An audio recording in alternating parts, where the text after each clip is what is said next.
On today's episode of Boundary Breakers, it's my privilege to sit down with Johnny Schillereff. Johnny is perhaps the ultimate example of breaking boundaries. He fell in love with skateboarding and its culture when he was just 4 years old, went on to start Element Skateboarding, which he grew to become the largest skateboarding company in the world. He now serves as the CEO of USA Skateboarding. And in his role, he helps USA Skateboarding grow the game in the U.S., as well as overseeing its participation in the Olympics. Johnny's story is fascinating. And our interview, he is raw, vulnerable, courageous, exceptional, and absolutely fascinating. You guys are going to love this episode.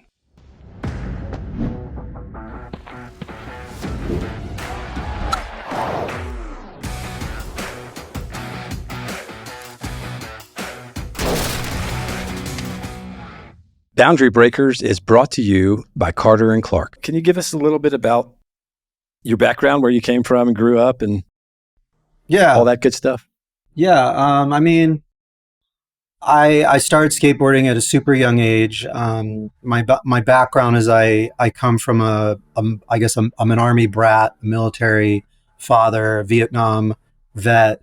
My parents divorced at a very young age. My father, I talk about this often just mainly because I think it has a lot to do with how I'm wired. But my father suffered from pretty hardcore alcoholism, PTSD, and a lot of things that kind of come with being in the war. And it to a certain degree, it got progressively worse after Vietnam. So that had a lot of impact on my family. And I guess essentially, when my parents got divorced, my sister and I lived with my mother. And I was raised when I was young by my mother.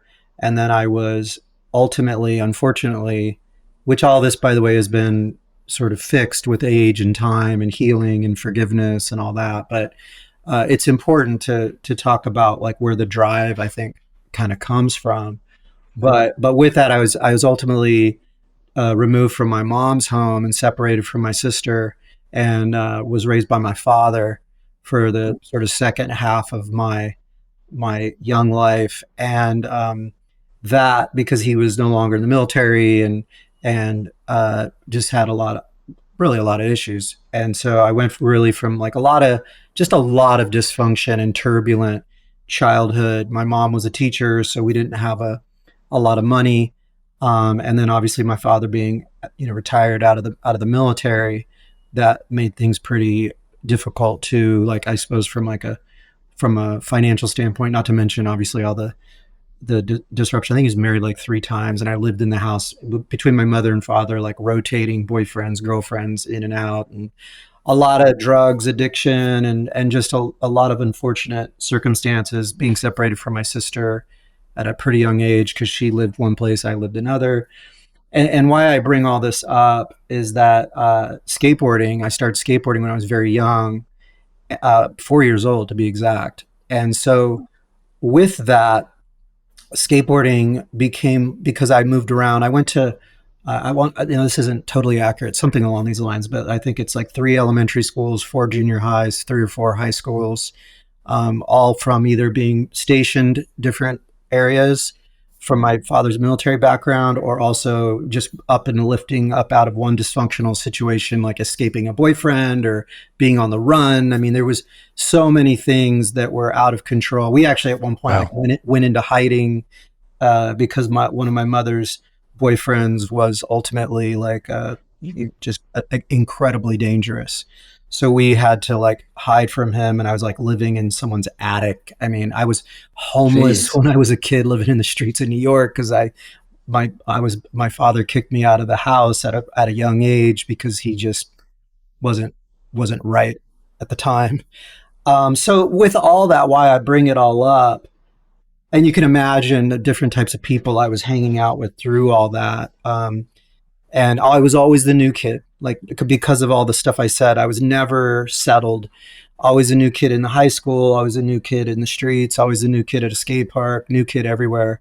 And because of skateboarding, why I'm going into all this, skateboarding, one, because of the financial piece, it was cheap. 2, because I grew up pretty gritty It had a lot of street culture, things that attracted me because I was sort of a rebellious kid because of everything I just described.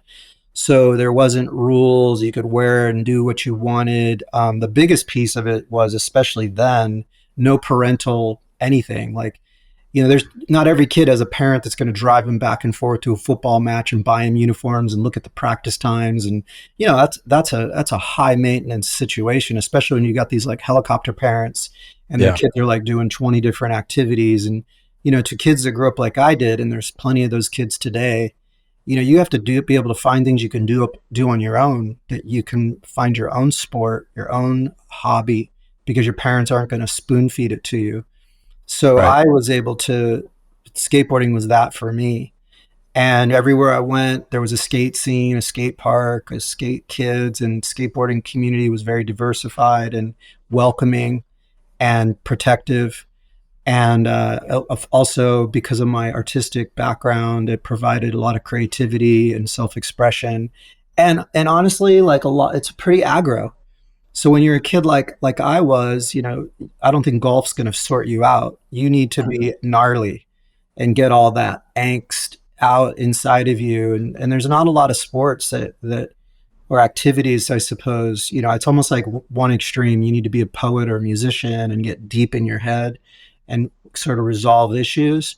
Or, another way to heal is through like, self-expression and aggression and like things like boxing and karate and like explosive energy through your body. I think that provides a lot of healing. And skateboarding is absolutely, the level of focus and the level of like self-expression and impact and aggression and body control and guts. I mean, the guts that it takes to skate and the level of like being able to fall. And you spend 90% of your time falling when you skate, and people forget that it's not like a sport where it's constantly flowing. I mean, really, you're rolling around and getting back up and getting hurt and trying and just, I mean, Yeah. 50 times hitting the cement explosively and getting hurt and breaking bones to just get one roll away. And most sports aren't like that. In tennis, it's like a volley and you're going, and in skateboarding, it's like, you just fall.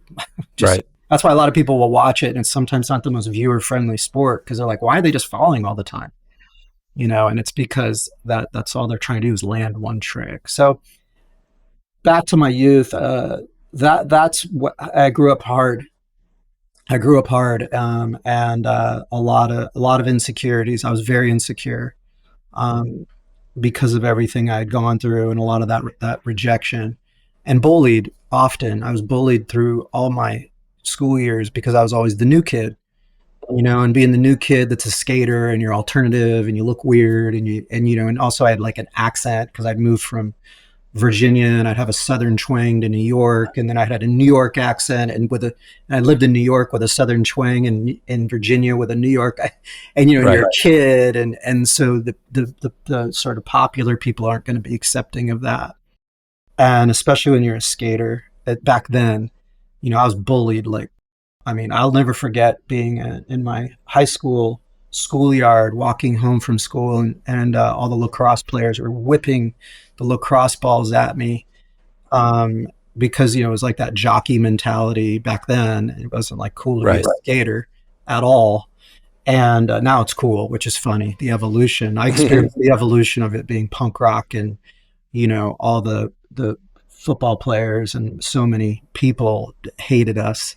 And you'd be skating down the street and they'd scream things out the window at you. Most skaters my age can relate to this, but yeah, the lacrosse players just whipping, and getting home and having like welts on my body from lacrosse balls because these guys are just such assholes. Yeah. So that built a lot of character. I mean, I really, where I'm going with that is that before I get into any of my, business accolades or uh, intelligence, I suppose, or the ability to draw and use computers. I mean, that's all one thing, but there's also just this inner person that you have to have that foundation. I think in many ways, it can come in all different shapes and forms. you could be a kid that grew up in a very wealthy family and a totally different background of what I just described, but it ultimately something within most people that are successful, there's some kind of grit, some kind of, so, I mean, I hate saying it, but almost vengeance can be the word. So, Yep. that can be used for a lot of Yeah. crazy entrepreneurs. But insecurity, I would believe, is probably the one thing that most successful people have in common. As Yep. much as they may not want to admit it, the biggest consistency I've noticed is a high level of insecurity. Absolutely.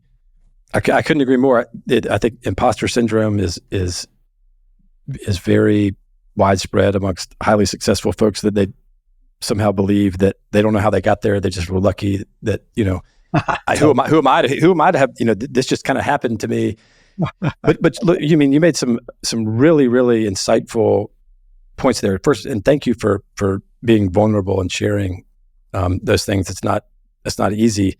But look, I mean, I can relate, a little bit differently, but during our formative years when things happen to us, I think it has an amazing impact on who we are when we grow up and what we want to do, what we want the world to see that we are, right? All these things that we're kind of trying to, you mentioned vengeance, but like trying to sort of, shed off of our conscience or make right or something. Yeah. Yeah. So look, my father passed away when I was 11. I had a 13-year-old brother. I was 11. My father passed away of a heart attack just suddenly.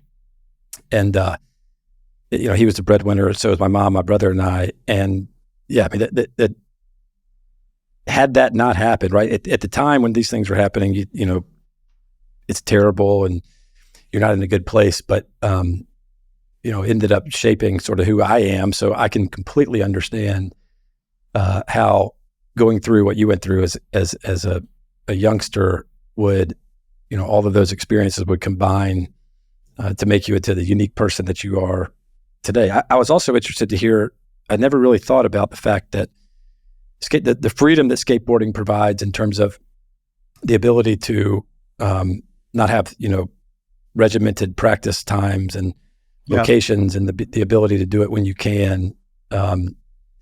So for the audience that may not have as much experience with skateboarding, when you talk about falling a lot, this is you either going to the park or being with your friends, and whether it be a park bench or a set of stairs or an obstacle, you guys dreaming up really cool tricks to try and land and be out there all day, all afternoon, practicing and trying to land it. Is that fair? Is that a fair way to? That was really, I feel like you might have been a skateboarder yourself, of the way you just described that.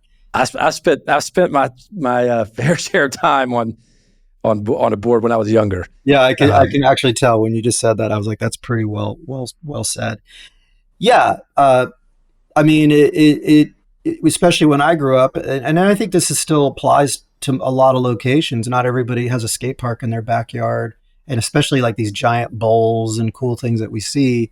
It's typically in privileged areas, or ironically, there's two places you find a skate park, in my opinion. It's either in a privileged area where they're going to build it for whatever reason, because the local community raises the money, or there's a big donor or something along those lines. And then the other one that's really fun is that skaters typically come from kind of sketchy places. It drums up that type of audience. So because you get kicked out of every spot, and because you everywhere you go, you get chased by the cops and all that kind of stuff, where skaters usually end up posting up to skate ends up being not in the best parts of town, because the cops have got better things to do than chase a bunch of skaters around. And so you end up, and it's just urban. So you find yourself in these areas that are not so hot, and crime rates might be up, and it might come from I mean, to a certain degree, the hood is probably the best way to say it. And also skateboarding needs to be dry. People don't think about that often. So if you're going to skate, and especially, you don't live in California, because not most people don't, you want to be in a dry place. And that usually ends up being under a bridge. And why I say that is by the time you get under a bridge and not the best part of town, that all equals extra bad. So the skaters build DIY spots and like bring in obstacles and do all sorts of things and just sort of build their own little communities under these bridges, which is very common. And then with that, the city's finally like, let's let them pour some concrete, you know? And Yeah. so typically a public park ends up being in a kind of a wild area because the skaters don't want to move. It's dry. They've already kind of got used to it. They're territorial. And so they're like, this is where we like our spot. You know, the city's not going to like uplift and uproot that. So these public parks end up being in areas that are not as ideal as like a mom might think when they were like, oh, I want to get my kid into skating. Let's go to the park. And then they roll up and they're like, whoa, why is it here? And they don't really understand the reason it got there because there was 20 years of like growth in like a DIY spot because of all these different nuances that created it. And where I'm going with that is that the level of diversity that's created from a situation like that, because now you got a kid that grew up in you know rough side of town, and he's like walked by that park for X amount of years, and then finally picked up a board and started skating. And then the mom who comes from suburbia is like, where's the best park? And they're like, oh, it's over here.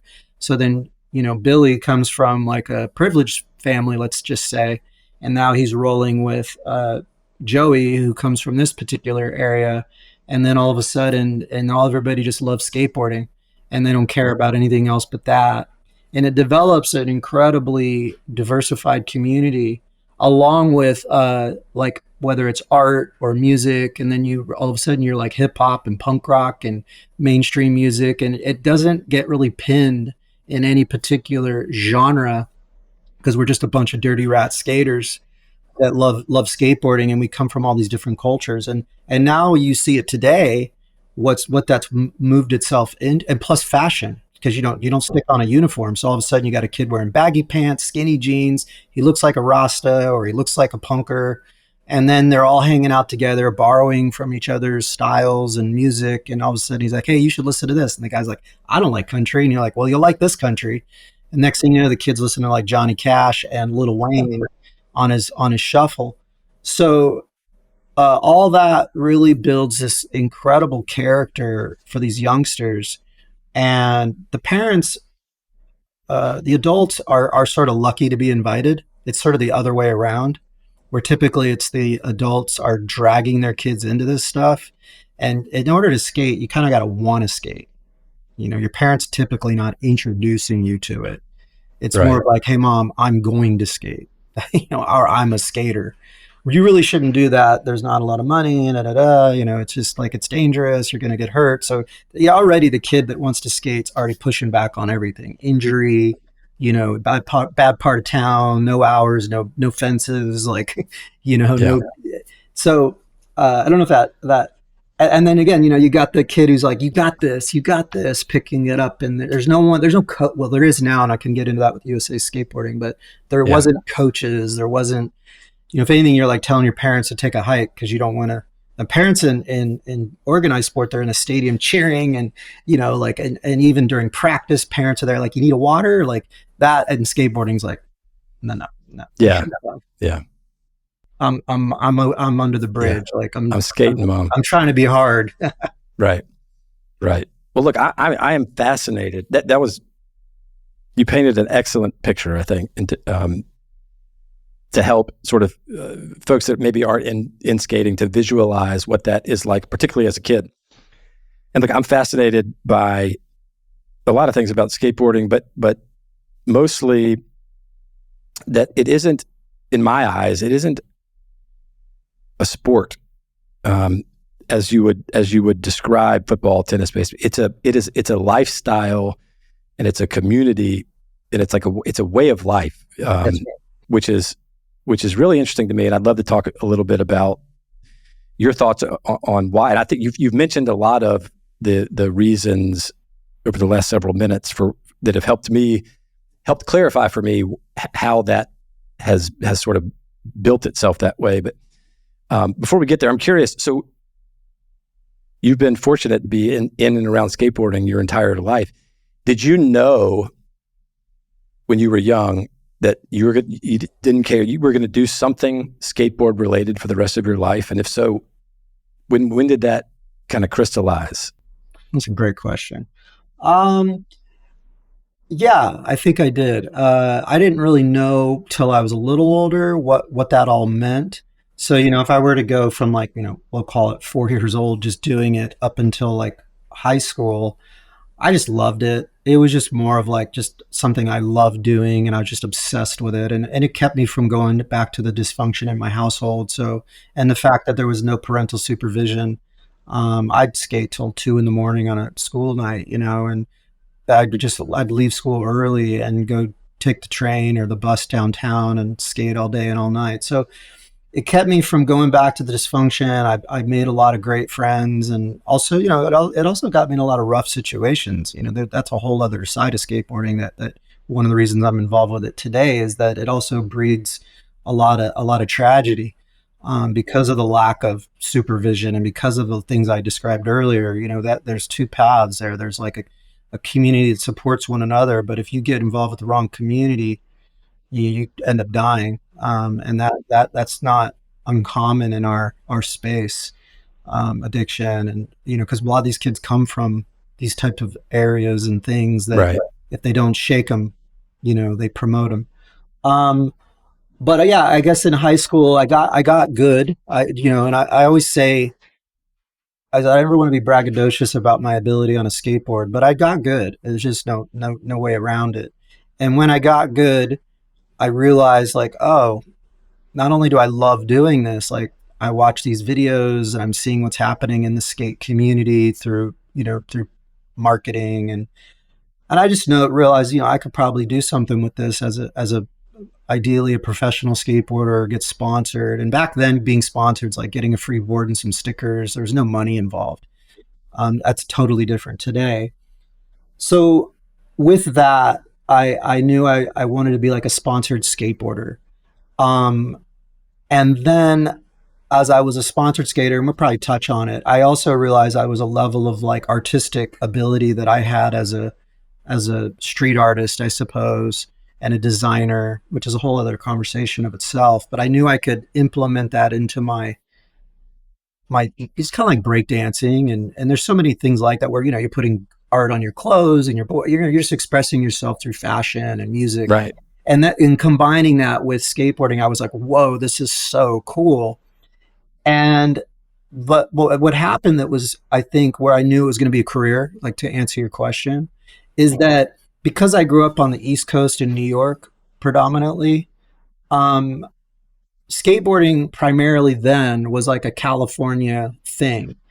And the sort of a lot of the things I described earlier about the skate parks under the bridges and all that kind of came later. In the beginning, it was like this sort of California bubblegum evolved out of surfing. Surfers were like sidewalk surfing, and this whole thing was happening out in Cali that was being sort of, and you watch the Dogtown. That's like the classic. Everybody talks about like Dogtown and the beach community out of Huntington Beach, Venice Beach, and surfers that skated. And that's like the early skateboarding, birth, I suppose. But on the flip side, there was this entire East Coast thing emerging at the same time that wasn't as publicized, and it was gritty, it was street, it was hip hop, it was different, but the world was looking at it through the surf lens. And there was a lot of brands at the time that, like Vans, let's say, uh, that were more of that part of that side of skateboarding. Not that it's bad; it was just different. So what was happening is that I was a sponsored skateboarder out on the East Coast. I've been recognized by West Coast brands, because that's all there really was back then, is West Coast skateboard companies and surf companies that kind of dabbled in skate. And so when they would send me my packages, and in the very early stages of my sort of skateboarding career, everything was lame. And here I am, a kid, going in downtown, Brooklyn, skating, and going to schools where I personally was a minority, and it didn't fly with my kit. That's what people say. My kit did not Yeah. match what was being promoted in skate. So we, as a skateboarding community on the East Coast, started adapting how we wanted to be and the music we wanted to skate to and the things we wanted to do. And then I realized, like, whoa, this is sick. Like, this is completely not done. There's nothing happening in skateboarding at that time. Very few things that were really promoting the other side of skateboarding, the other, let's call it 50%. And Right. there were a few brands on the East Coast that were popping off at the time. One I always love shouting out is this. There was a brand called Shut, S-H-U-T, Shut Skates. And they were like probably the first.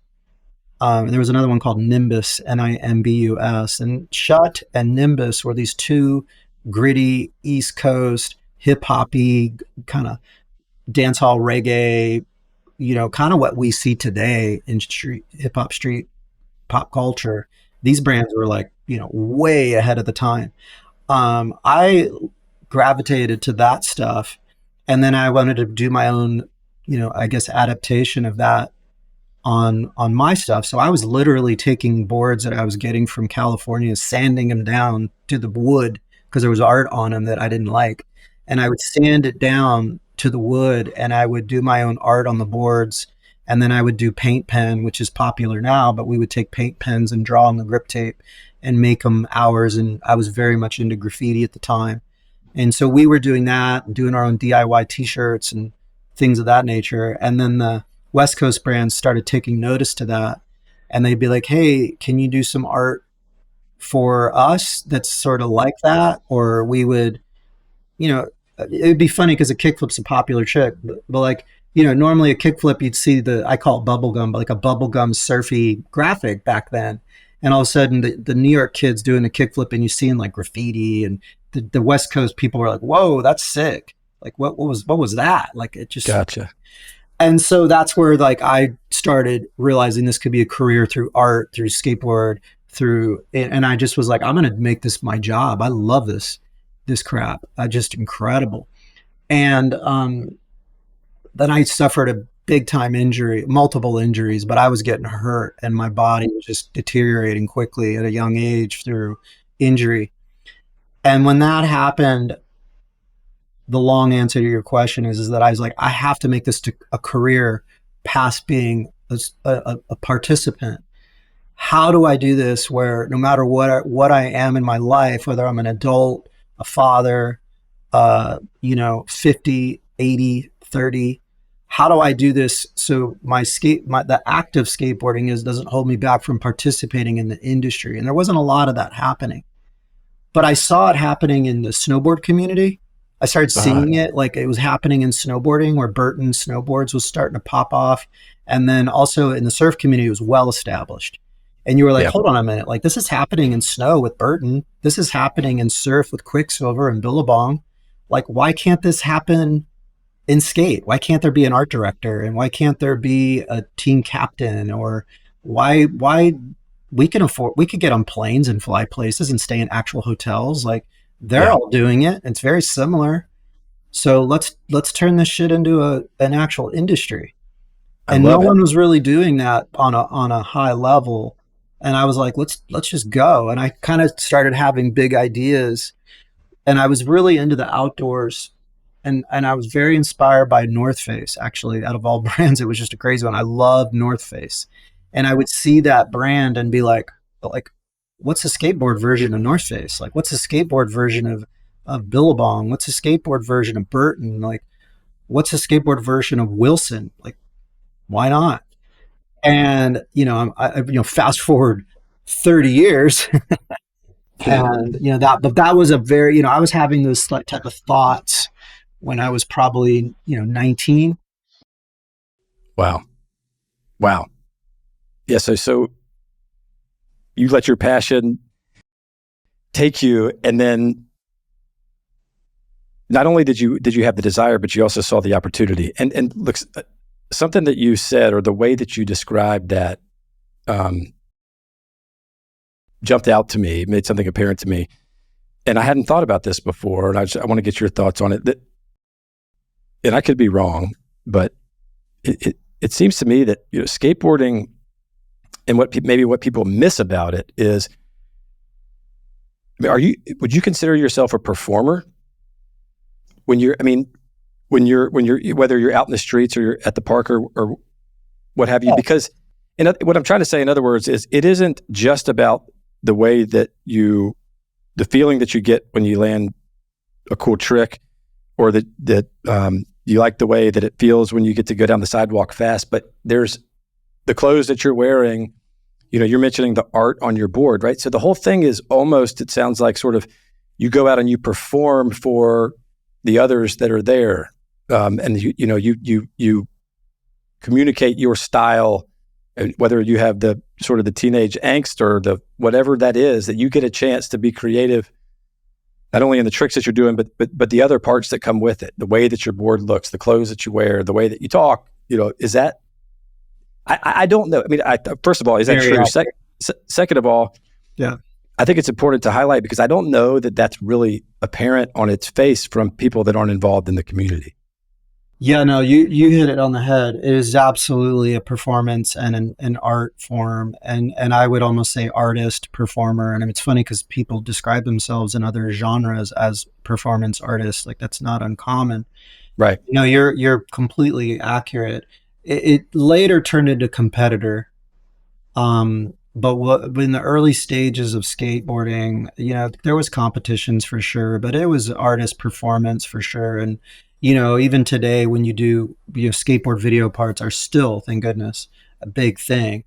And it's all about the music that you skate to, how you edit it, because it's artistic, and we call it B-roll, and slow-mos and seagulls in the background and urban settings. Or if you're a surfer skater, it's shot in Hawaii and you have a couple clips of the skater surfing and waves, and you're like, oh, he's into surf culture, or he's into the outdoors, because in the middle of a edit, you'll see like the skater cliff diving or hiking, and you would never see that in basketball, right? They wouldn't cut in the middle of like a fade, and in the middle of a game. But in skateboarding, you almost aren't cool unless you are able to show other sides of yourself through, like you say, fashion, music, and B-roll. B-roll is incredibly important, and even the way they film. Sometimes it's black and white and gritty. You'd never watch a basketball game and be like, oh, why is this in black and white and gritty?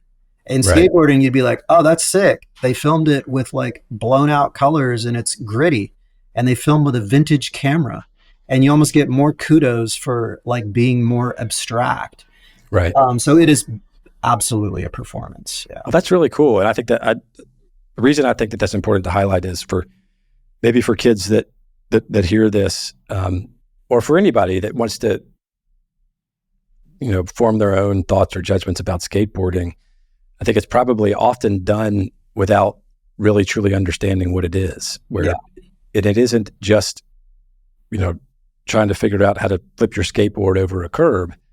It's much more creative, thoughtful, and much deeper than that, which is cool. I mean, it's interesting, maybe is a better word. Yeah. So that's also really interesting that the West Coast guys were laying with this stuff. So I imagine, I don't want to steal your thunder, but I imagine that this all ended up leading to Element. Yeah, it did. It did.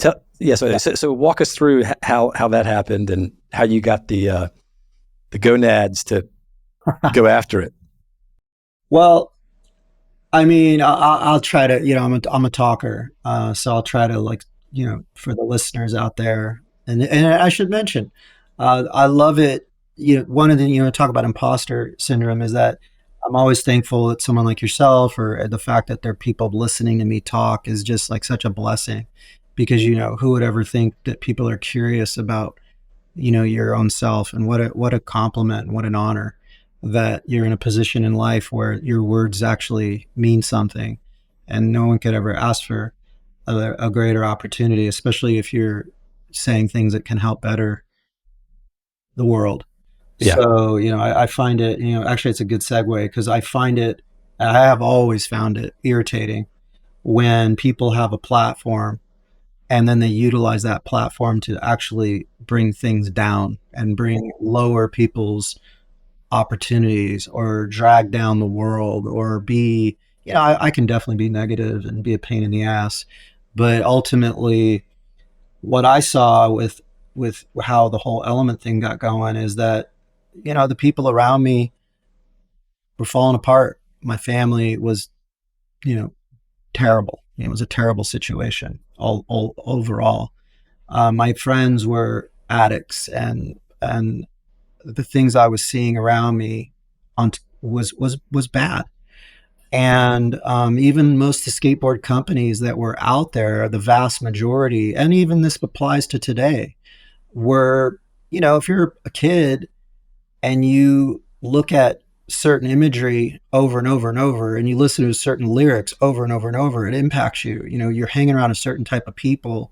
These things are going to rub off on you and start to impact your opportunity to be a successful human being. Right. And so, I read a lot of books, and I was fairly spiritual. I don't know, something about my youth and probably the way I was brought up, and this isn't uncommon.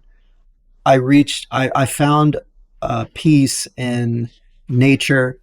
I found peace in spirituality. I found peace in the natural world, I suppose. And I was definitely like a bit of a conspiracy theorist kind of kid. And I loved just the idea of like a higher power. And like, I was really into like the supernatural.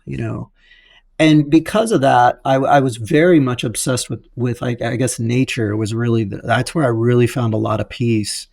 And and early on, I mean, there's plenty of good things about my family, and that I can also talk about. But my father was definitely into camping and the outdoors, and he really did introduce me to the wilderness. And I had a few other family members that were, we were kind of backwoods.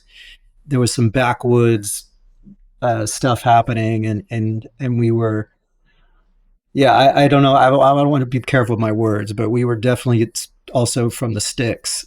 Yeah. And because of that, I really thought that why wouldn't, if I had the opportunity to be involved with skateboarding, and if I had the opportunity to have a platform, and it took time to sort of get this right. Yeah. It didn't happen overnight. I want to do positive messaging. If I'm going to do a swing tag or a logo or speak to the world through branding, why would I do something that makes people worse? Like, how do I bring my messaging, and I always used to call it ink on a tee. Like, why would I just put ink on a tee? Like, that's so ridiculous. I actually don't have a lot of respect for that, to be totally frank. I'm at a place in my life now where I just say it, like, what the heck is the point of that? Like, you just put ink on a tee and you want people to walk around with your logo. Like, that means you just want to make money. It's Right. like almost shallow. Like, what the heck is that? It's just money. If you're going to put ink on a tee, then at least I challenge the people doing it. Why don't you make it cool and positive, or at least build awareness that leads to a better world? I mean, you're doing it. It's a walking billboard. It's a logo. It's a name. Like, why would you choose to do something that's hurtful and suppresses humans? And so Element really started with a kind of a deep thought, which was like, let's just make it positive.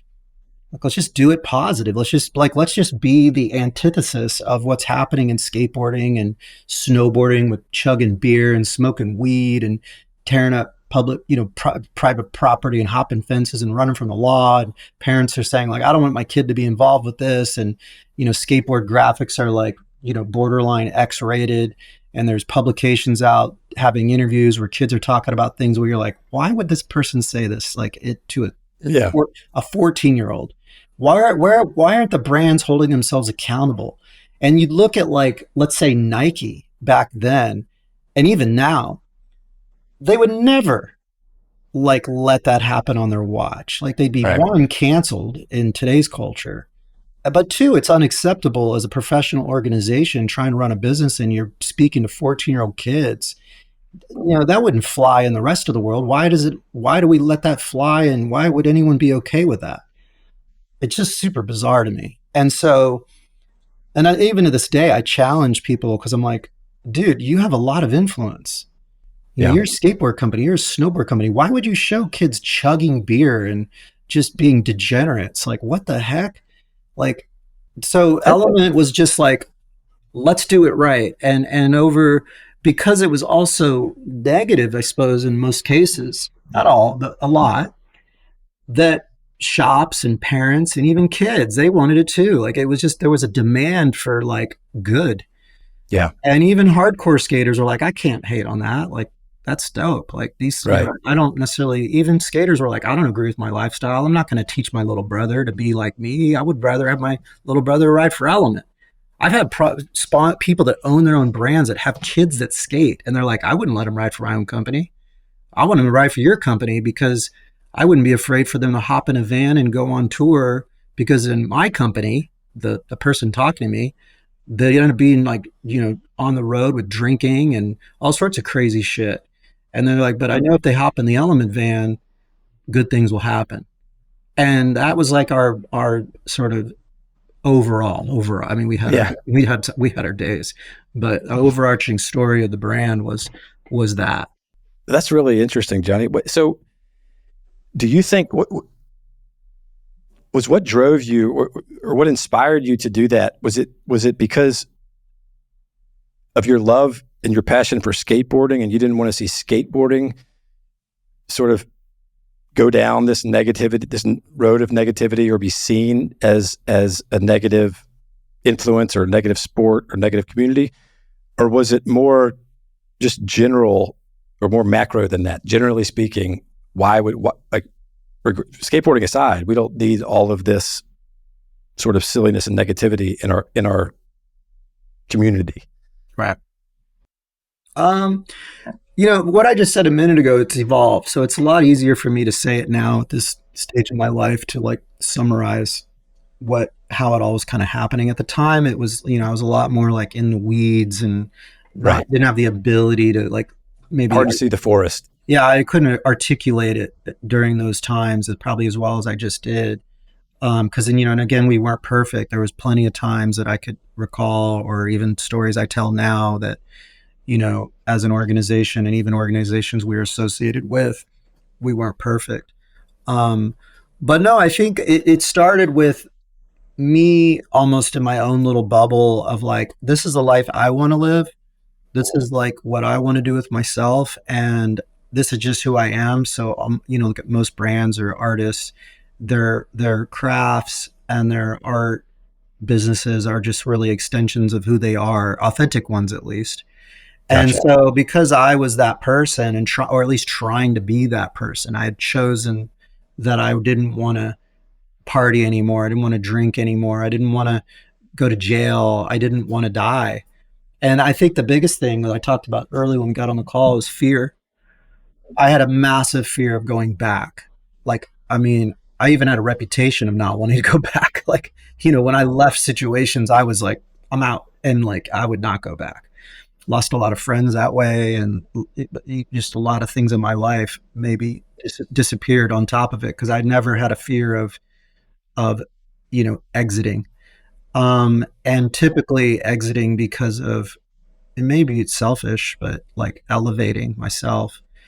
Right. And all that kind of started uh, sort of bleeding onto my professional activities because I was like, well, if I'm a new company, it's going to be a bit of an extension of myself. It's going to be an extension of things I love, the music I love, the art I love, the messages I want to put out there. And there was a Yeah. lot of even in what I just said, there was not a lot of we, which is Yeah.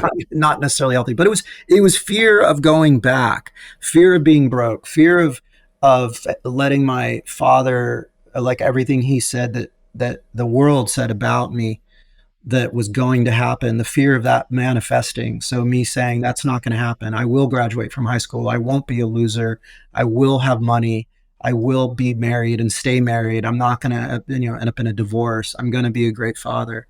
And through my whole life, this just sort of overwhelming fear of being everything that it was pounded over my head in my youth that I would become, that was never positive. And I was Yeah. like, excuse my French, but fuck that. Like, Right.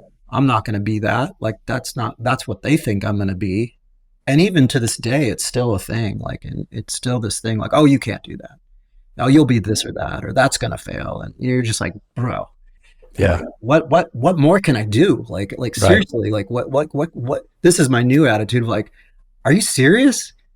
Like you're 27 years old and I'm in a meeting with you talking about here's how we can do it. You got this, bro. Like, and I'm like living proof. And there's so many other living proof examples of like, and you're still going to sit with these people and be like, nah, yeah, that's just that actually, if I'm going to just get on a soapbox, please. that blows my mind.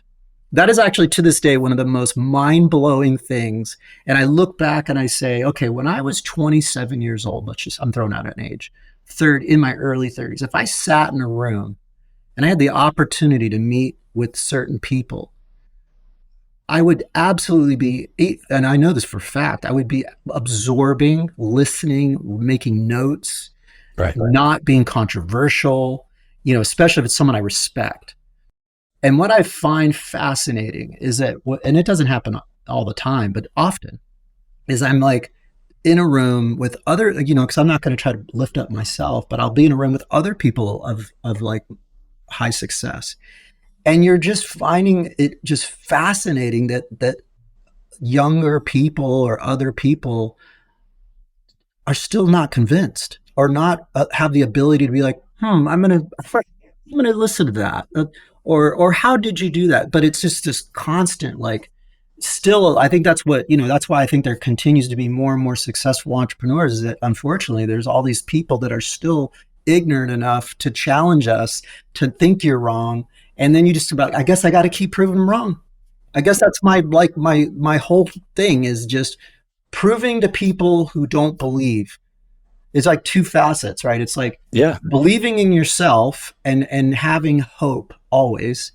And then also on the flip side, the other 50% is making sure that all these people continue to be wrong, because God forbid they're right. Can you imagine if the whole world was filled with those people? You can't do it. I don't believe. I'm not going to listen.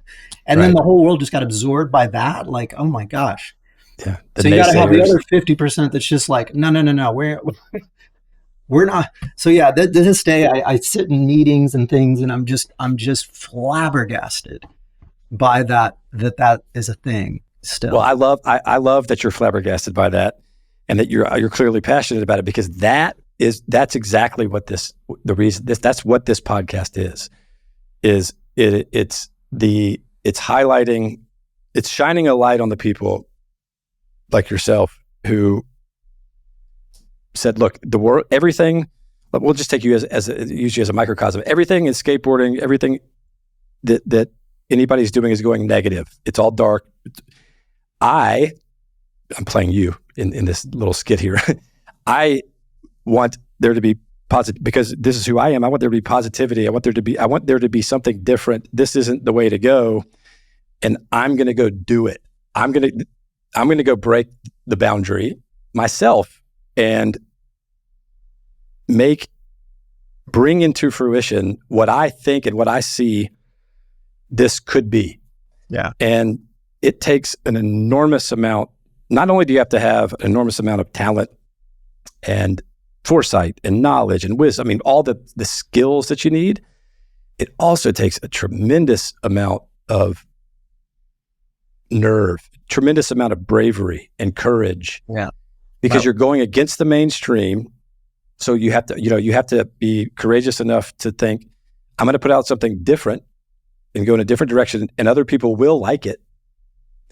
But you also have to be courageous because you may be looked at like a fool, right? Other people may say, why are you doing positive? Why are you putting out positive stuff, man? Don't you know skateboarding's all negativity? And, yeah. So I just want to take a second I don't want to I'm not trying to give you lip service or pump up your head or anything, but I do want to take a second to sort of highlight that what the decision that you made and to sort of swim upstream in that community and to prove the naysayers wrong, as you're saying. I mean, that I think is pretty special what you have done, and certainly was not easy in creating Element. So look, kudos for that. I think that's awesome. Thank you. And I don't mean to make light of the fact. I'm sure it was not easy, and I'm sure it was years and years and years and years and years of grinding. But you did it, and you made a huge difference. made a huge difference. Yeah. Yeah. I appreciate that. So Thank you. So Element, of course, and I mean that. I mean that's just sort of a comment from the heart that is, not intended for any other reason than that I think that's really cool what you did. But so Element obviously does extremely well, right? And you come. I sort of want to see if we could fast forward to the point where you have a chance to exit or I don't know how you want to put it, monetize Element and do something else. Yep. So give us some insight into sort of that chapter of your life. What was that like? Yeah. Man, these are the reflection on these things is wild. Cause these are things that, the days are always so hectic.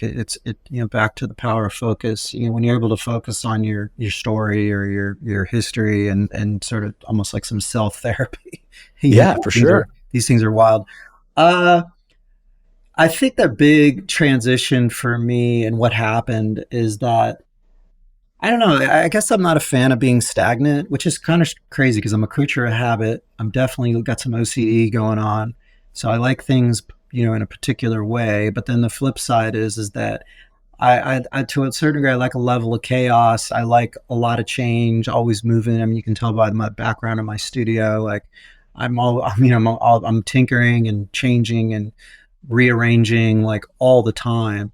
And, I guess being nomadic as a kid with all the moving around and all that, I think business, I've got to be always kind of moving and shaking and changing and evolving. And I think that applies to like my personal life too.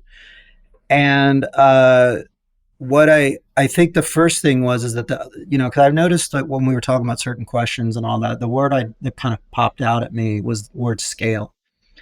And, it's funny because in my early days, for sure, the first, we'll call it like decade of Element and other business ventures that I've been involved with, which is a whole other discussion of itself.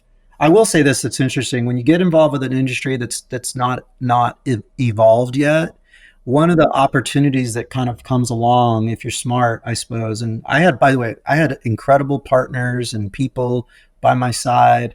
I had one partner in particular through my life, a very, it's called the first 15 years, 10, 15 years of my career that was fabulous. I mean, a total pain in my ass in many ways because he was so gnarly and so had so much chutzpah that, I was very lucky to have some good partners, also some horrible partners that taught me how to be protective of myself and my future and all those things. But a couple people in particular that really helped me and some great colleagues through the years that I make jokes today because I'm always like, yeah, they're here in a Zoom. I'm kind of being funny and I'll be like, this is so-and-so. They're absolutely fabulous. They do everything. And I'm just here to steal all the credit.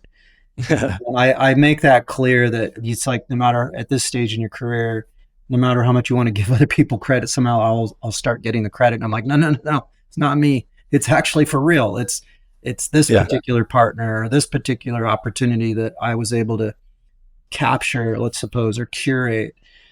But there was a point in Element where I wasn't worried about scale. I just was like always worried about not worried, excited about manifesting the next vision, the next, what was in the vision of the brand and how do you evolve that? Like, how do you get there? And scale became natural because if you have a big idea and you want to get to it, you just start scaling. Like it just happens. Like if you're running a business correctly and it's sort of like your body, like if you're getting into working out, like it's not like you're just going to work out this muscle and all of a sudden your forearm is just one arm is just massive.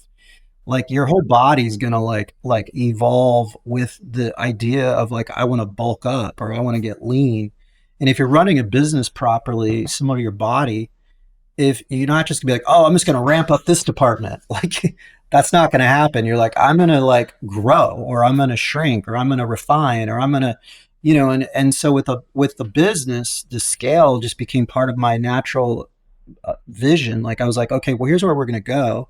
And if we're going to go like that, like you got to exercise this way, and this is going to, and then it all just kind of proportionately gets bigger, like nature, right? So I think, it's very odd if you were like running a business and you're like, I'm going to make the best art department in the entire world. And then you're like, okay, well, all of a sudden you're producing insane art and then you don't know how to fucking sell it and you don't know how Right. to produce more of it. Or like, of course, if you're scaling organically and you put in the right people, because if in order to, you take creatine and you do push-ups Yep. and you're like, my upper body's getting bigger. So I want to, it's got to balance this out. Um, and On go that ahead. point, look, I think that's a really insightful, interesting point that's misunderstood a lot. And I always tell my folks, like on my team, or when people ask me, that business is like a string, right? What you have to do is you got to figure out how to get people to pull your string. Otherwise, if you want to try to push your string, right? That's Like a good way to put it. Yeah. you will never move.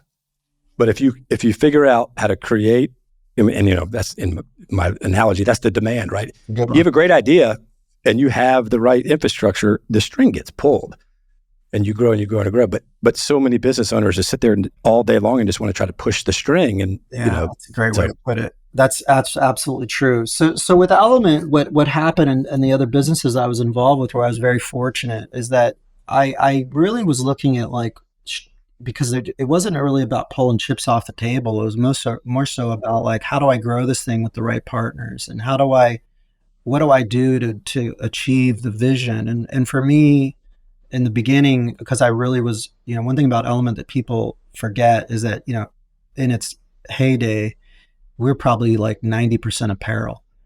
We're an apparel brand. Like behind closed doors, we were making clothing. I was a fashion designer. I was into t-shirt graphics and clothing and cut and sew. And I had evolved as an entrepreneur, and I always loved fashion, and that became a big piece of the brand because it was part of its evolution. Because I did look at Burton with outerwear, and Quicksilver, which was a surf company, and they were massive in apparel, and I loved fashion. So why wouldn't a skateboard company, if we just sold skateboards, are you kidding me? Like we would be one of the smallest skateboard companies in the world.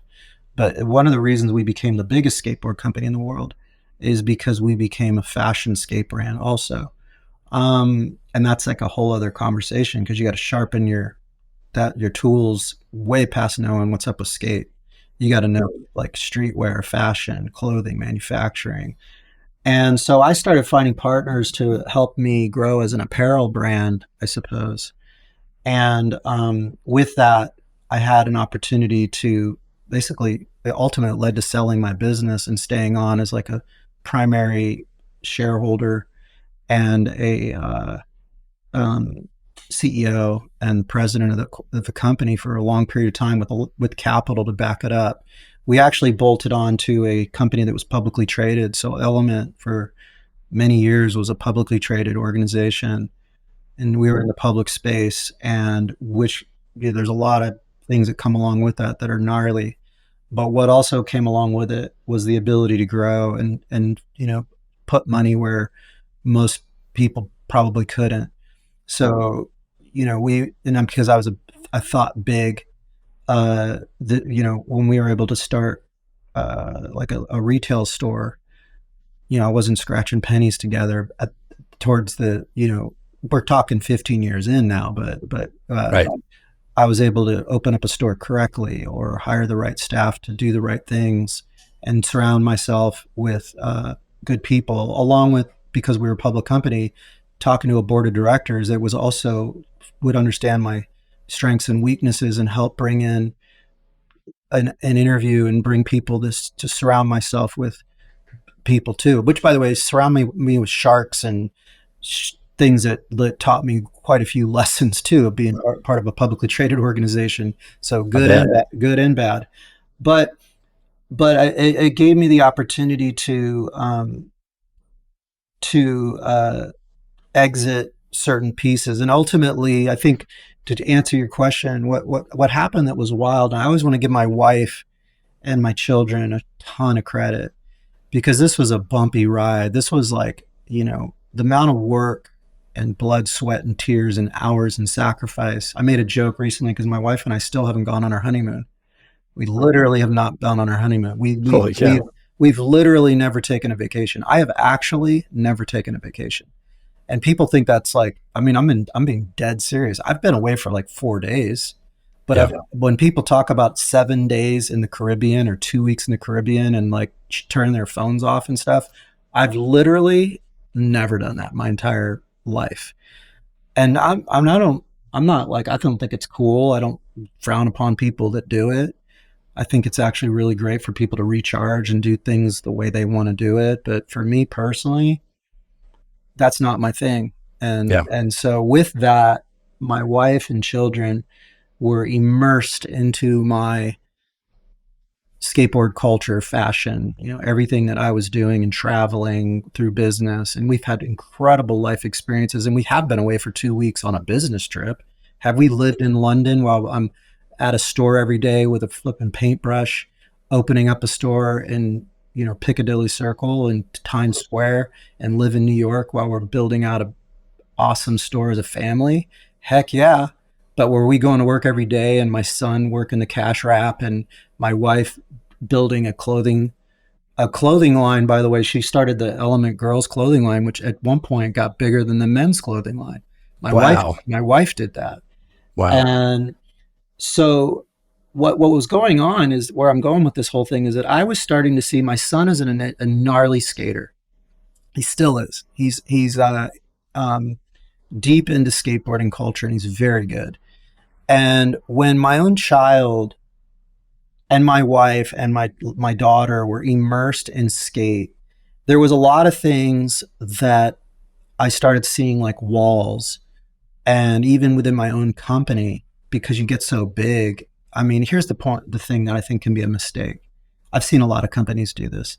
When the founder or the CEO gets older, has a different vision for what they might want to do with their own life, and at that point, and they're kind of maybe out of it, and they think they're not out of it, and they apply that pressure into the organization that has this authenticity and this DNA that, its first decade of business was rich in culture, and all of a sudden they want to go out and buy like a ski company or a golf company, or they're into like kite surfing, and they're like, we're going to start kite surfing.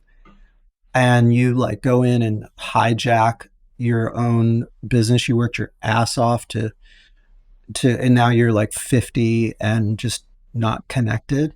Yeah. It's like a suicide mission for your organization. It's super disrespectful to the kids and the culture that got in there because they, studied the Levi's culture or the Ralph Lauren culture. And then all of a sudden Ralph Lauren gets into like car racing instead of, riding horses in the outback and the things you imagine. I think Patagonia has done a fabulous job of sticking to the plan. So when my son started skating and when I was seeing what was happening in the publicly traded environment, in the private equity world, and things that were happening with because at this point we're part of a very large organization, and we were well over $1 billion in sales combined with all the other brands bolted onto us, all of us together. So huge organization with thousands of employees, and a lot of things getting lost in translation. And I'm getting older, and I told myself I'd get the 25-year mark under my belt. And I knew what I wanted to do for skateboarding didn't necessarily align with what was happening in the larger organization. And I don't want to like knock it. I could, but I'm not gonna. And I was like, this isn't for me anymore. This isn't for me. I know what I want to do. I know what I want to see my son surrounded by. I know what I want my kids to see their father as in their husband and wife combination. And my wife was losing a lot of control over the girls stuff. And, we're family. Yeah. We're a family run business. We looked at it like a family run business our whole life. Ever since I met my wife, the second it became a couple, she was part of my business and our business, I should say. And that's how we grew it. And when that started becoming questionable and questioned, then I was like, I'm out. that ain't gonna happen here. That doesn't happen on my watch. And we're family. Yeah. And I wanted my kid, Camp is my son's name, and my daughter has dreams of being like a sports agent, managing skateboard athletes and action sports Oh, athletes. cool. She sees how mistreated they are. So we just use that as an opportunity to kind of a fresh start and having a little bit of cushion and obviously a lot of experience and just wanting change. It was time to do different stuff, and I'm very, very proud of what I've achieved, or what the people around me have also helped me achieve, and they've achieved through the platform. Yeah. But change is awesome. Yeah. Yeah. Can be really scary though. But look, I good for you for, once again, sort of having the courage to step away from something that you have, that can feel like a child in and of itself. Oh, I was scary, super scary. I am sure it was very scary. But look, when one door closes, right? So now you're the CEO of USA Skateboarding. Oh my goodness. Yes, I am. Is that still a little crazy to hear? Yeah. Yeah. Again, all of this goes back to that imposter syndrome where even when I'm talking, half the stuff feels unreal or like a distant, like a weird dream, or it's foggy. Yeah. Yeah. With the CEO of USA Skate, I am the CEO of USA Skateboarding. It's a crazy role. It's a nonprofit organization. It's about, back to like doing good for skateboarding.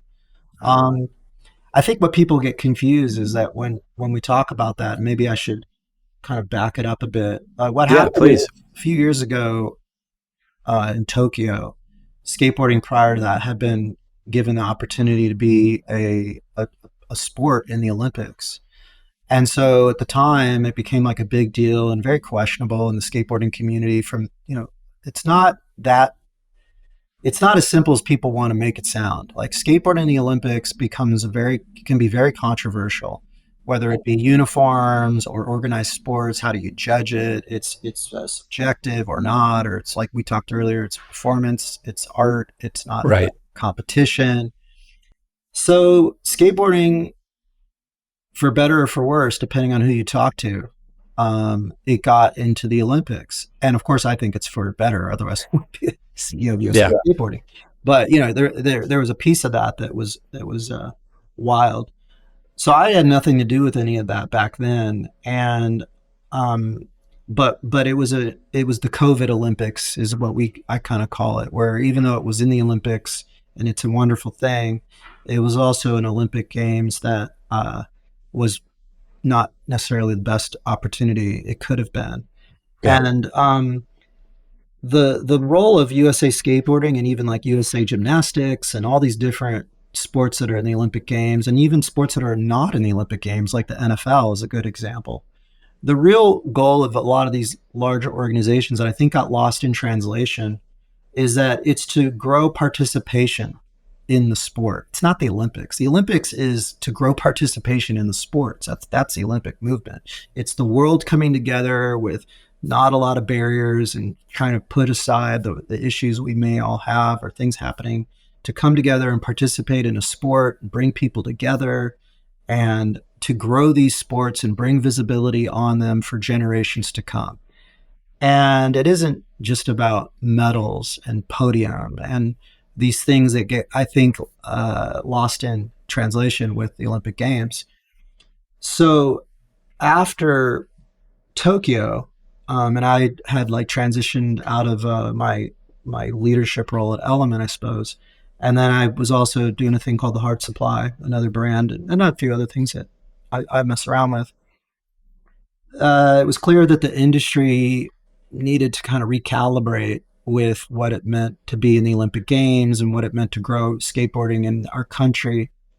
And what I had described earlier, my father was a Vietnam vet in the military for, I think, 18 years, retired as a helicopter and airplane pilot. My grandfather was in the military.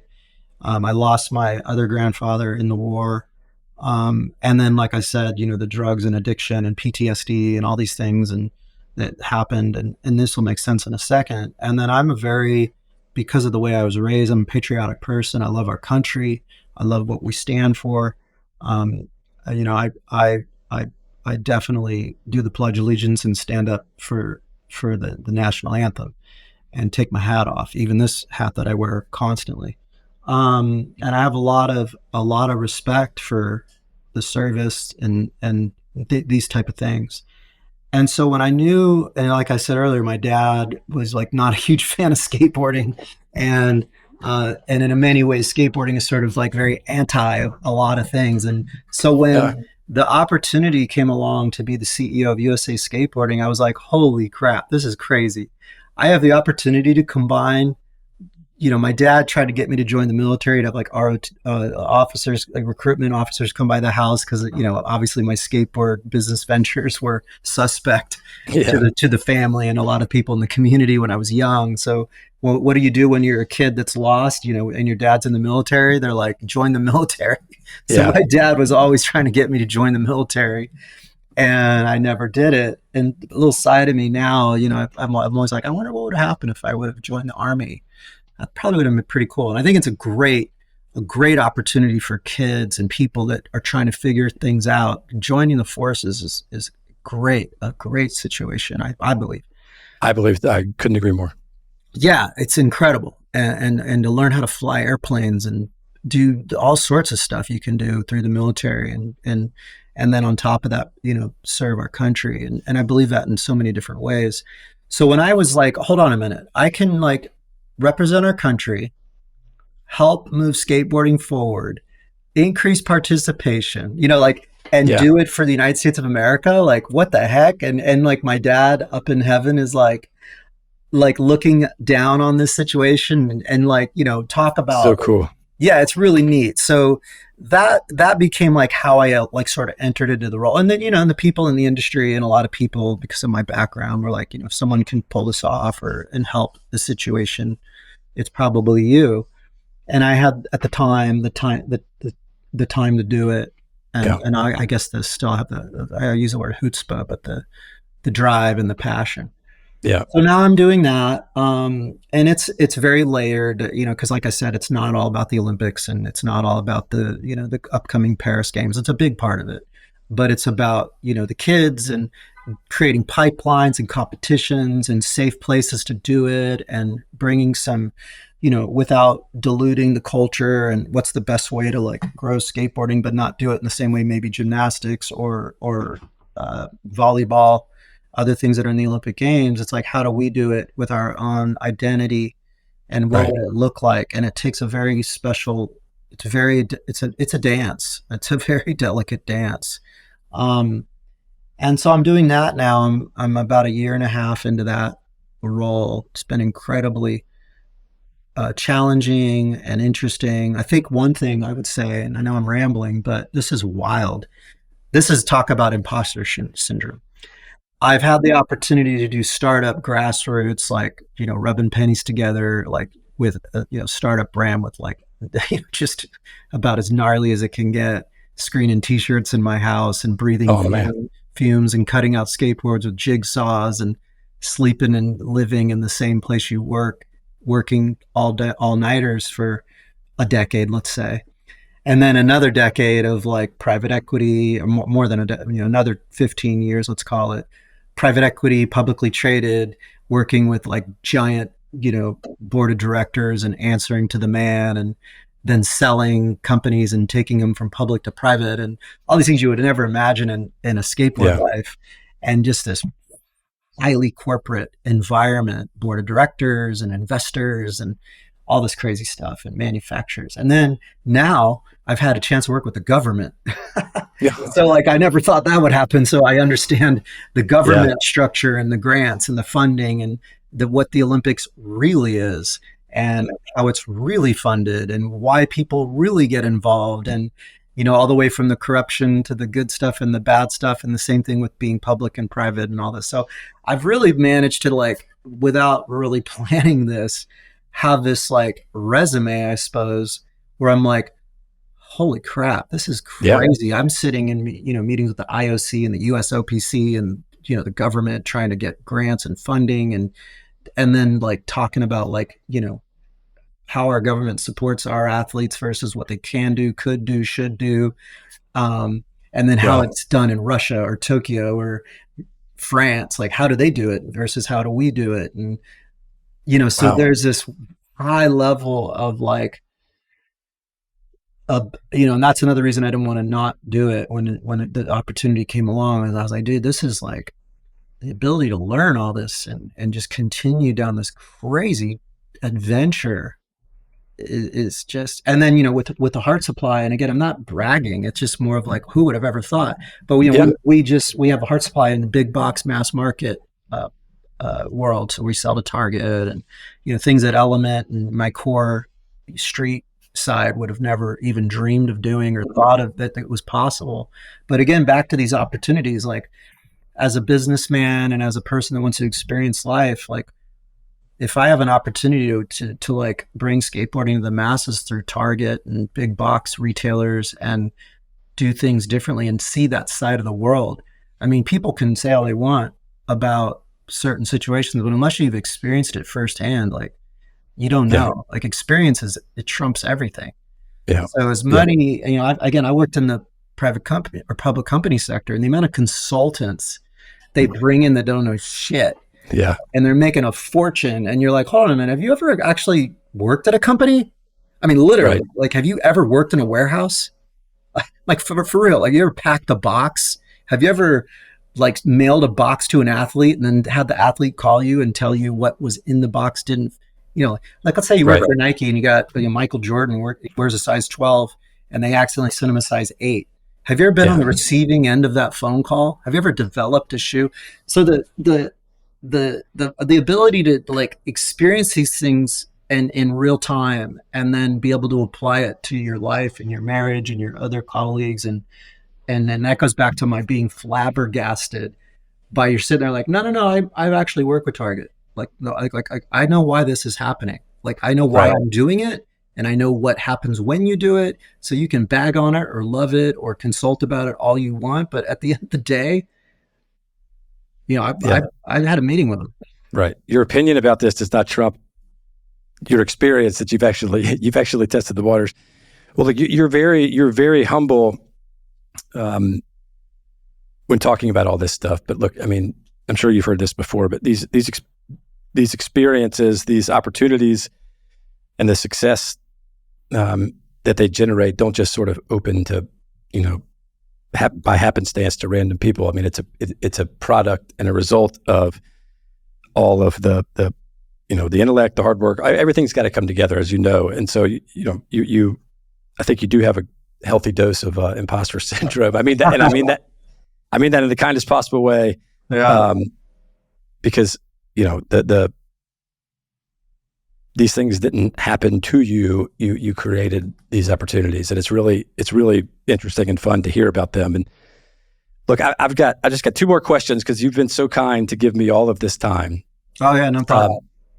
And I couldn't appreciate it more. But if you had a chance, this first question, if you had a chance to go back and talk to your 19-year-old self when you were thinking like, I want to do this element or I want to do something with positivity.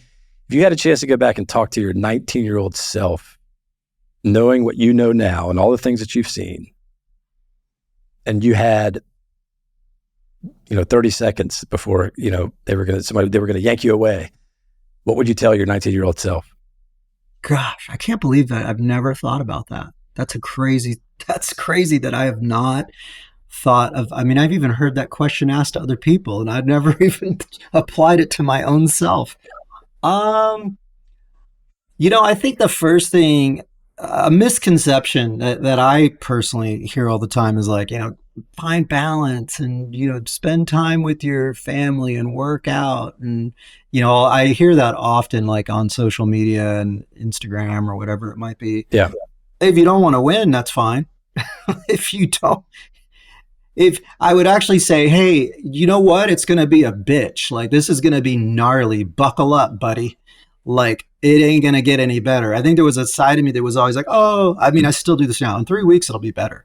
In 5 weeks, it'll be better. In 6 months, it'll be better. In 5 years, we'll get there. I'll work less. I'll finally take that vacation. I think I would probably one thing I would tell myself, and I would like to tell the listeners is, don't listen to that. That is bullshit. And anyone that says it, that's talk about imposter syndrome. It's real easy to say that when you're sitting on 20 million bucks and you're like some successful CEO that now does podcasts full time. And you're out like doing like random, you start typical, go buy a vineyard. Like every rich person goes and starts wine, buys a fat watch. And, that's easy for those people to say. I wish if I could go talk to my 19-year-old self, I'd say, spend more time with your kids. Like, sure, that sounds great. It makes you really look like a great person. But let's talk about reality. Yeah. Right. Let's talk about reality. It's called sacrifice. And it's fucking, excuse my French. It's sacrifice. No, you're good. It's sacrifice. And I think when these people go out and tell those people that, again, like I said about people that take vacations and all that, that's fine. But if you want to win and be wildly successful and have all these things that people talk about, whether you apply it to finances or buy a Lamborghini or build generational wealth, I don't care. But if your goal is to be successful and make a ton of money or be successful at anything, basketball, sport, you are not going to have balance. And if I were to tell my 19-year-old self, I'd say, brace yourself, because if the 50-year-old you is going to say, man, that was hard. That was, it's all about the destination and, the journeys, all the fun and all. There's all sorts of truth to that. Yeah. But like anyone that is going, one thing when I do interviews with employees and things like that, I notice that they're more concerned about what's in it for them versus what they can bring to you. So they'll be like, hey, what's your healthcare program look out? Like, 'cause health benefits are really important to me and my family. And how do the vacations look? And do you have smoking breaks? And I mean, one thing I did, and I can say this now that without being canceled, or maybe I'll get canceled, is that when I walked into my break room at my office and I'd actually see, like, let's say my creative director taking his 15-minute break with like a little packable lunch, or everybody's out in the parking lot driving off to like have their 30-minute lunch break. I'm like, well, there you go. That's not the pack that's gonna take it to the next level. Sorry, that's just facts. I mean, I'm happy, they lead balanced lives and you need people in your organizations and the world needs that. But if you want ballers like Elon Musk and people that are taken to the next level, you aren't going to talk to a single one of those people that isn't just absolutely out of their mind with passion, ambition, and sacrifice. So I tell my 19-year-old self that story. And then I'd also say, find God. I'd say, find God. I spent too long looking for God in a lot of different ways. And like I said early on, I found spirituality, but I didn't zero in. I didn't pray properly. I didn't go to church. I didn't find God in the right way. And I do believe that if I had maybe zeroed on into that at a younger age in a more balanced way, I wish I had.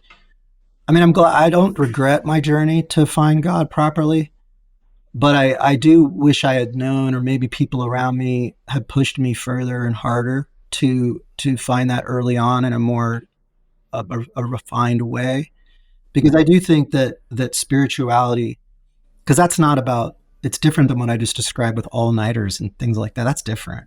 But to be able to pray and believe that you have the confidence that you're going to be okay and that someone's on a higher level that's looking upon you, and the world is very big and you're very small, and your contributions towards it can help, but it's a combined force. And, I wish that I had known that earlier on in my life, because I think I could have done more good, actually. I mean, I think I did good, but I could have done more. And I think if I had probably found that earlier on, I could have made a bigger impact, and still can make a bigger impact through faith. Wow. That's beautiful. And very, very inspiring. Very inspiring. I appreciate you saying that. Look, I'll maybe provide you some comfort in saying that you're not the only one that's been on this podcast that has said that, the folks that aren't willing to sacrifice aren't going to be the ones that are making what they want to make. And you also said something that I talk about a lot. It's this idea that like, oh, at this point, everything is going to be different. Everything will be okay. It will be less stress. Once we get to insert thing, that everything will be fine. And I talk about this a lot. Look, I think that this is, it's sort of a human nature thing. I think it's a societal thing too. I think if you think about it, ever since you put a kid at kindergarten, right? And all they hear and all their parents hear is, well, they're doing okay, but I don't know, once they get to first grade, they're not going to be able to, the teacher's not going to do this to them or what have you. You're in elementary school. It's like, well, once you get to middle school now, there's always this, there's this merry-go-round, right? That we got to, work hard to try to get to this next thing. And once we get to this next thing, right, everything will be right, great, different. And now then you'll be there. Then you'll have arrived. And it took me well into my adult life to realize that, okay, time out. that thing, that's not true. Like, this is it. This is it. This is it. Yeah.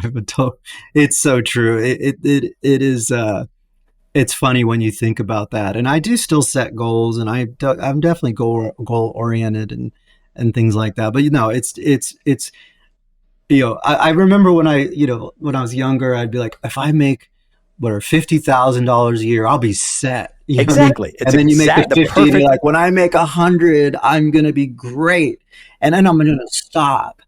And it's a perfect example. Yeah, and it just keeps going and going and going, and then you somehow figure out how to spend it all. You figure out. You definitely figure out how to spend it all. Well, I know what I would have said to my 19-year-old self: save your money. Yeah, that's a good one. That's a good one.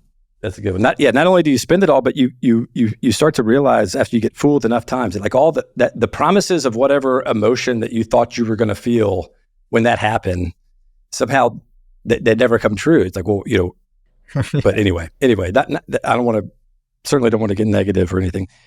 But look, I've got one final question. This has actually been really inspiring to me. I think you got a really, really cool story, and the way that you share it is unique in your own.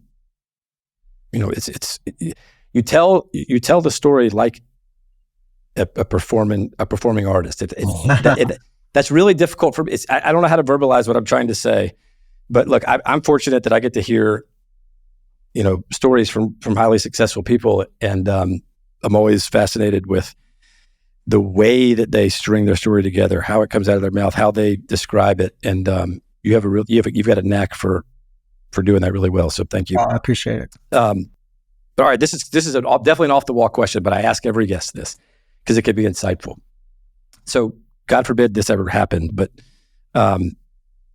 imagine that there was some type of disaster or fire or something in your office or your studio there, and you had 30 seconds or 15 seconds to run in and before sort of everything collapsed. Everybody's okay. Nobody's going to get hurt or die. But you had a chance to run back in, and you were able to grab one thing. What is it that you grab? What's funny is that I've got a pretty, I suppose sometimes can have a dark sense of humor. I love it. Bring it. Here's what the first thing, as you were saying that would go to my mind, that went to my mind, is that I would be like, let it burn. That's what I would say. Let it burn, man. Like, if I could just purge and finally purge this thing by force, and I'd be standing out, and I'm like, the whole thing's just blazing to the ground. I think I'd say, like, look around me, like, okay, there's my wife and children and my dog, and is everybody safe? And then and you could see like an opening to go in, and you're like, I probably could go and grab that thing. I'd be like, you know what? Let it burn. That's a great answer. I don't think I want to get anything. I think I'd be like, okay, you know what? This is going to be a great opportunity to purge, and fuck it. I love it. That's like, okay, good. I don't have to think about this shit anymore. No more storage units. Like, no. Yeah. I feel a lot lighter. This is great. Like I get to buy a new car. Like, all right, I get an office with. I've always said if I start all over, I just have white walls, no art, just like one pencil. I'd only work in two colors. Like I'm just sort of burdened Simplify. by the clutter at the moment because I can't burn it, but if it involuntarily burned to the ground, now watch my Yeah, place burn and I get to claim insurance. They're like, hey, we got that podcast where I know, right? that's not a coincidence. Yeah. No, that's a great answer. That's a great answer. I love it. I love it. And I very much appreciate it. If I could add one thing, I want to make sure if anyone's listening, this is my final thing that I was like, okay, I didn't mention this. I have failed so many times, it's ridiculous. The amount of things and ideas that have not executed that are in sketchbooks somewhere or that I did that failed miserably. And unfortunately, people, myself included, lost money or became a casualty in the venture. The amount of things that I've done poorly and screwed up on or made a bad call, hired the wrong person, it's ridiculous.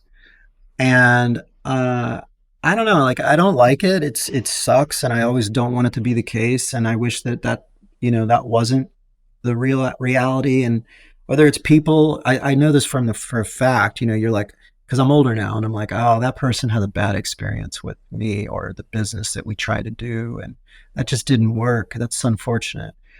But as I'm older now, I just realize that's part of it. Like, sucks because I don't want it to happen ever again. And I everything I do now, I think about that, of course. Like, I'm not starting this to fail. Like, I'm not starting this to fire you. I'm not starting this to have bad blood. Like, that wasn't my intention. Like, my intention's always like good, or I think most people's, of course, is. But failure is gnarly and failure is real. And I failed a lot. And so with all this like great flossy shit and things I've been able to pull off, or people around me have been able to pull off together, we've all failed a lot. And unfortunately, I know it's going to happen again. And we should, and I think that you have to embrace that, because it's a reality of, like, I think people are really scared of that. And I noticed that you won't get up off the ground because it's so scary and it's likely to fail. Like, really, it actually is. And, that's just part of it. And even failure is not that gnarly. Like, and this goes back to my spirituality. I'm like, dude, this world is gnarly. The world is big. There's a lot of things happening. My failure at this is so minimal on the scale of life. So if I fail at this, like, who cares? Like what happens then? And you kind of like start thinking of your worst case scenario, especially when you're working in skateboarding. You're kind of like, right. So what happens then? Like, we don't land the trick. We don't have more ink on the t-shirt in the world. We, like, what is the worst case? And I don't know. So through my career, I've just failed a lot. And I never want people to think I don't know that, or, because people will be like, well, he failed at this. And I'm like, heck yeah, I did. I screwed up on some serious, major screw ups. And also, like, didn't listen to people. And I was, I could be rebellious, and a lot of people that worked with me, and I thought I knew more, and partners that people I've burned without realizing it, or even did realize it. And, it's part of the journey. And when people listen, or I call myself the anti-consultant, because a lot of times I'm like, you don't want to hire me, because, like, this is just facts. Like, I'm going to tell you, like, you're going to bring the truth. I'm bringing the truth. And a lot of times, and I've worked with plenty of consultants, I'm like, this is bullshit. Like, what is happening right now? I just can't even believe, and I know I'm going on, but I can't believe to this day, this just blows my mind, the amount of private equity and public companies and government shit I've worked in. And this is what I find so fascinating. It's like a racket. Yep. Because the CEO from X company comes in to do the turnaround at, X failing company. That CEO brings in his old team that failed at the old job. And then they come into the new job, and he's like, oh, I've got a great Rolodex of other people that failed. And then they're like, oh, let's bring them on in. And then the board's like, oh, I think that's great. Who worked with you? This guy and that guy and this CEO and this consultant, that consultant. They're from Nike. They're from this guy and Monster. And it's like a whole bunch of people that failed getting together with another guy that failed. And you pay a bunch of consultants that never experienced anything. And then you wipe out the old culture, the authenticity. And you're like, who here is responsible for the failure? Well, of course, they're going to pick out the skaters and the degenerates and the artists and the athletes. It's all their fault. It's always creative's fault. And then they blame creative. They fire everybody, and then they bring in the consultants and the group and the NBAs and all the inexperienced consultants and non-founders, and they're like, we know how to do this. And they're like, first thing we need to do is get rid of the authenticity. Right. And so they bring in all the consult. My point is that, it's just a big giant racket. And I find that pretty funny. And that's why you fail. And typically it's because most of my failures, I would say, one, it's my fault for bringing in the wrong people, but it's been being a part of that machine I just described, being insecure. And so you listen because you're scared. And then you're like, fuck, I knew that was going to happen. Yeah. Why didn't I just listen to myself on that one? Yeah. Listen to your gut. Listen to your gut. Yeah. I love it. No, that's so true. It is so true. All right, Johnny. Well, I really appreciate it, man. Thank you so much. Fun, really fun. Don't forget, everybody, you can find Boundary Breakers in a lot of places. You can watch our episodes on the Boundary Breakers YouTube channel, or you can listen to each podcast on Spotify, Apple Podcasts, or any of the other major podcasting platforms. Thanks for listening.